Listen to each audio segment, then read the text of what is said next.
Welcome back to Small Couch Reviews, everybody. It's your boy Sam. It's your boy Jovi. Today we got to a screening of Strays. Yep. Brought to us by Universal Pictures. Yeah, man. So it's a comedy starring Will Ferrell and Jamie Foxx. They are voicing stray dogs. Yeah.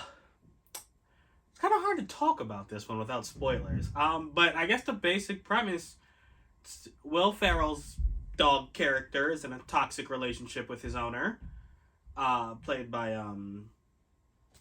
the groomer, Will Forte. I knew his name. Okay. Yeah. But anyway, he's also the last man on Earth. I really like that show. But anyway, so they're in a toxic relationship. The owner really doesn't like Will Ferrell's dog. Will Ferrell's dog character named Reggie. I'm sorry, Reggie doesn't understand this. So or shitbag. Yeah, he abandons Reggie. And hence the title. Reggie becomes a stray. He meets another stray dog, Jamie Foxx. Jamie Foxx's dog character named Bug. And those two, they become friends. They meet some other strays who also become friends, and Reggie decides that he's going to get revenge against his owner for abandoning him. So the dog crew take an adventure to go back to the owner's house and take revenge in a very hilarious way. I don't want to say exactly the revenge that he says he's going to do, because when he says it, it's very funny. You'll react. Yes. But yeah, that's basically the premise. The premise is them trying to find their way back to Reggie's owner, and then the adventures they have on their way. Yeah. It's about an hour and 40-minute comedy. Yeah, sub 2 hours. Yeah, it wasn't long. And I enjoyed it for the most part, I will say. Jovi, what you think of it, man? Oh, no, I definitely enjoyed it. I like to start off with my bad. I feel like it's really hard to watch live action stuff with animals when you're so used to seeing that animation. And then you kind of get used to it. In the beginning, it's a little weird, and then you get really used to it. You're like, oh, these are the main characters. The humans and adults are not the main characters. So, after that, with that being said, like, you get a lot of talking. Yeah. That's the movie. Yeah. It's talking. It's dialogue. Yeah. It's super dialogue heavy because they're telling their story, and it gets drawn out sometimes. That is my only drawback from the film in itself. Going to the good, it's funny. Yeah. It's funny, all the ridiculous jokes, and I say ridiculous because they're so extreme. Yeah, this is rated R. This is rated R. It's not for kids. Not at all. Do not take your children to this.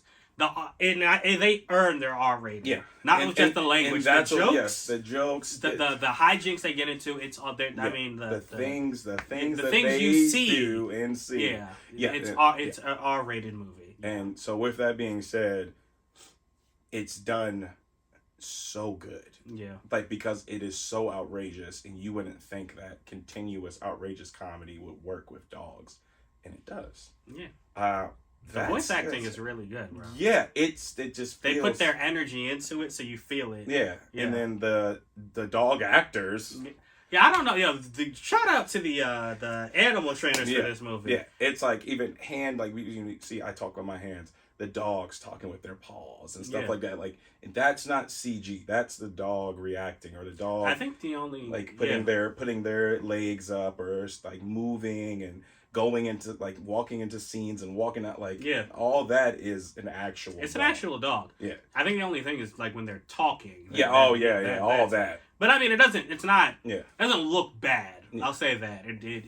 One of the larger dogs, I think, had a little more CG. The one that was in the cone than everybody else, because I think it would be a little hard to animate just their mouth. And so, but we're looking for stuff, right? If a regular person is watching, they're not gonna catch. I mean, I even asked you, I was like, how are they doing this? Because it looks really good. Yeah. It looks really, really good, and that's it. It's a funny. This is a good you're out on the town with some friends, or you're out with your lady and you just want to go see a quick movie. This is funny, and then you can go out for drinks afterwards. Yeah, I'm gonna keep it short. It's a revenge movie. It's a funny revenge movie. Right. They are going to find this guy, and on the way they meet other dogs who are, have their own stories that are funny. Like, there's this one dog that's like the dog of a serial killer. There's you meet some other, like, some canines, they're looking for girls. Like, you meet other dogs.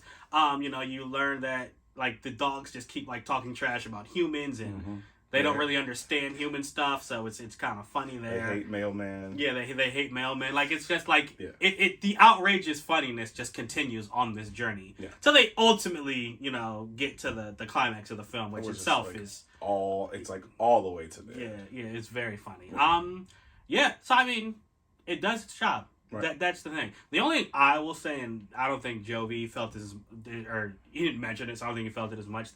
My one, I don't want to say it's bad, but my one reservation, the movie has some scenes that are quite graphic.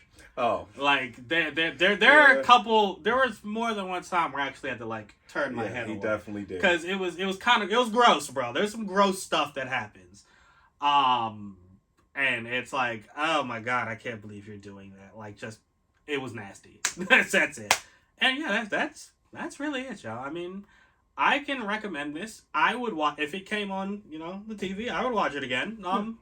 I really liked it. I mean, that's the thing with comedies that like this, and like you said, it's not super CG heavy. There's not a lot for us to analyze and talk about. Sometimes you just go to a movie and it's fun. And this movie was fun. It did its job. Again, I really liked all the voice actors. I know I said Will Ferrell and Jamie Foxx were the stars, but the other voice actors, Randall Park, Isla Fisher, who were the other two main characters, they all did good. They brought personality to the role. So, I mean, I didn't feel like there was anyone who did bad. I think everyone was actually exceptional. So, yeah, pretty good time. What would you give this one, bro? I think I'm going to go ahead with a 3. Because, like, it's nothing standout, right? There's nothing standout about this film, in my opinion. And that's not a bad thing. It's just a fun little something that you can go watch. I agree. Yeah. Okay. I'm probably going to go a little higher. I'll go 4. Okay. So your Small Couch Review score is a 3.5. Yeah. Yeah. This one comes out August 18th. 18th, yes. So next Friday. Oh, yeah. Oh, wow. So that is... I was about to say... I was like, it's not this weekend. But yeah. Oh, yeah. So, I mean, yeah. Go watch it. Don't watch The Meg 2. Thank you guys for sticking around. I've never seen the first one. Yeah, thank you guys for sticking around, y'all. If you like what you see, please go ahead and hit that subscribe button and the little bell. Ding. Go ahead and comment down below once you've seen it as well, guys. And until next time, we out. Deuces. Shout out to our friends over at The Grand Shucket. They really do hold it down, and if you don't know who they are, you will definitely want to. So go check out their website at thegrandshucket.com. There you will find all you will ever need in the world of anime, manga, TV shows, movies, books, comic books, video games. They have it all in one nice, simple, consolidated space. They post written reviews on all that stuff, and they have several hundred episodes of podcasts that are, quite frankly, hilarious. So go ahead, check out their website. Again, thegrandshucket.com. And also give them a follow on Twitter. That way you will never not be in the know.